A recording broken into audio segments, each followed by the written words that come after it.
Bonjour à toutes et bonjour à tous. Dans le cadre du démo day d'aujourd'hui, je vais vous présenter comment sécuriser, comment stocker vos crypto-monnaies. Donc il existe différents logiciels. Je vais vous montrer les différents sites officiels sur lesquels il faut aller. Encore une fois, je rappelle, n'allez surtout pas télécharger des applications crypto autres que sur les sites officiels. Il y a beaucoup trop de risques que les sites qui pourraient vous être proposés par des sites non officiels, les logiciels pourraient être piratés. Et donc, on pourrait vous voler vos crypto-monnaies. Donc, alors on a un premier portefeuille qui s'appelle MetaMask, alors qui lui pour le coup est uniquement Ethereum, donc de l'Ether et tous les tokens ERC20 de Ethereum.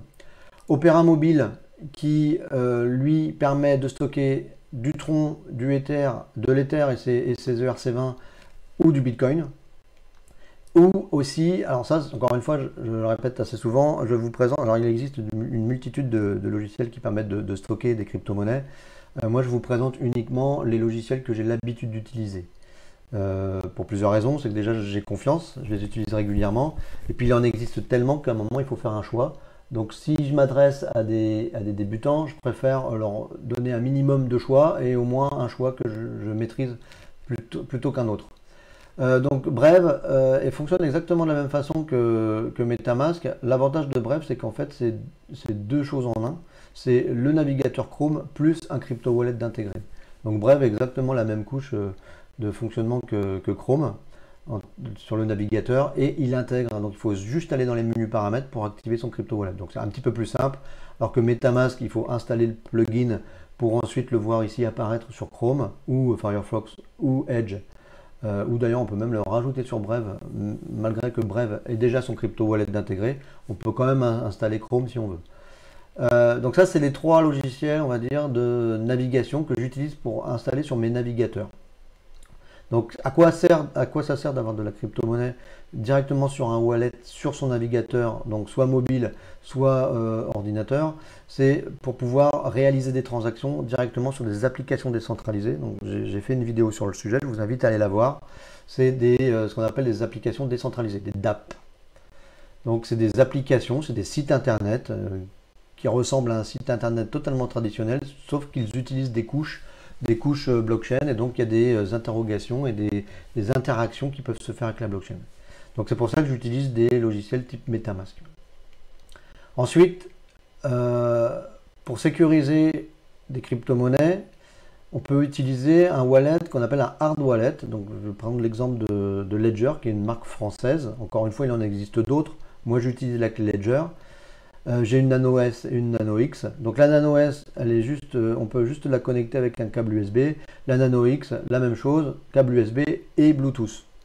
Donc c'est un petit peu plus performant et en termes de mémoire, il y a un petit peu plus de mémoire dedans. Donc on peut mettre beaucoup plus d'applications pour stocker plus de crypto-monnaies.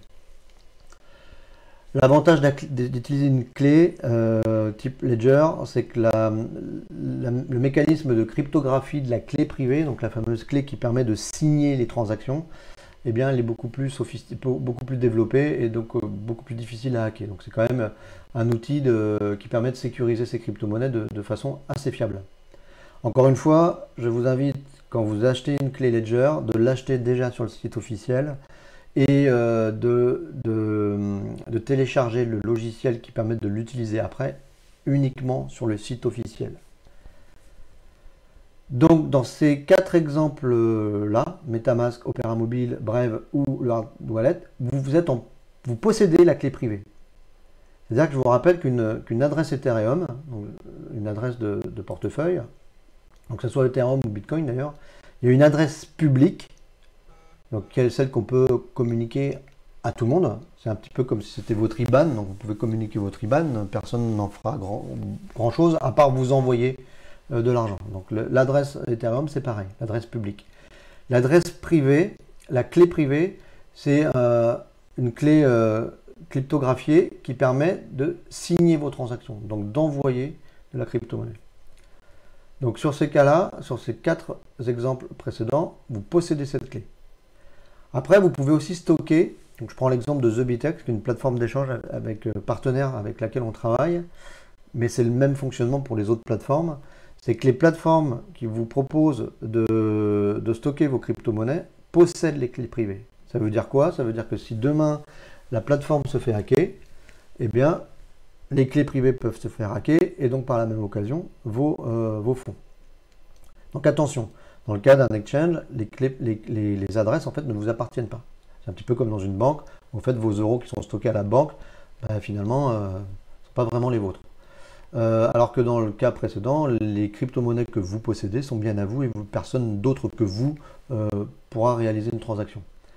Donc, encore un autre moyen de... Alors, par contre, il est évidemment important quand même d'avoir quelques crypto-monnaies sur un exchange si on veut faire du trading assez régulier.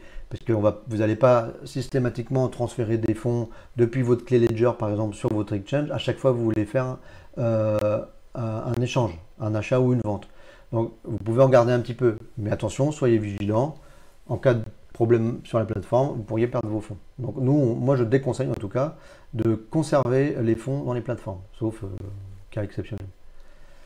Après, il existe encore une autre méthode de stocker les fonds. Donc, on va prendre par exemple le cas d'Uniswap. C'est une plateforme qui est assez connue aujourd'hui, qui est une plateforme c'est un exchange décentralisé. Donc là, pour le coup, il n'y a pas du tout d'intermédiaire. Vous n'avez personne qui appelle si jamais il y a un problème. Et ça ne fonctionne qu'avec des smart contracts. Dans mon exemple, par exemple, ici, moi, j'ai stacké de l'Ether et de l'USDT. Donc, j'ai participé à un pool. C'est-à-dire que sur Uniswap, on peut mettre de l'USDT et de l'ETH dans un pool qui permet, à chaque fois qu'il y a une transaction ETH vers USDT ou USDT vers ETH, de gagner des fees. D'accord? Donc ça, en fait, ça me rémunère. Le fait d'avoir bloqué ces fonds me permet de gagner de l'argent à chaque fois qu'il y a une transaction qui est réalisée par quelqu'un. Seulement, les ETH que j'ai mis sur le smart contract d'Uniswap et les USDT sont bloqués dans un smart contract. C'est-à-dire que si le smart contract est défaillant et qu'il y a un hacker qui hack le smart contract, mes fonds peuvent disparaître. Donc évidemment, faut savoir prendre des risques, mais moi j'utilise quand même une plateforme type Uniswap qui a déjà fait ses preuves, sur laquelle aujourd'hui il y a des millions de transactions réalisées tous les jours. Donc j'imagine que ça a été audité X fois par des milliers de personnes. Donc je ne suis pas inquiet, c'est une histoire de confiance. Par contre, je n'irai pas m'amuser à déposer sur un smart contract une dizaine de milliers d'euros sur des sites internet ou des smart contracts dont je n'ai absolument pas confiance. Et d'ailleurs, je vous invite à faire la même chose. Si vous n'avez pas confiance, ne mettez pas vos cryptos. Merci beaucoup pour votre attention. Donc, voilà, il y a trois types de façons de conserver des cryptos. Soit vous possédez les clés privées, donc ça je vous le conseille, avec des navigateurs, soit une clé Ledger, soit sur un exchange, ou soit sur des plateformes complètement décentralisées, ou des smart contracts. Donc à vous de voir là où vous êtes capable de prendre des risques ou pas. Mais le smart contract, s'il se fait hacker, vous perdez tout. L'exchange, s'il se fait hacker, vous perdez tout. Et le seul moment où vous êtes vraiment propriétaire de vos cryptos, c'est quand vous possédez les clés privées. Je le répète, les clés privées sont à vous, ne les communiquez à personne. Et c'est grâce à ces clés privées que vous pourrez à tout moment activer vos toilettes sur un ordinateur ou sur un téléphone si vous en avez besoin. N'hésitez surtout pas à me contacter si vous avez des questions. Vous pouvez me contacter soit par email, soit sur LinkedIn, ou directement sur le formulaire de contact du site internet, de notre site internet.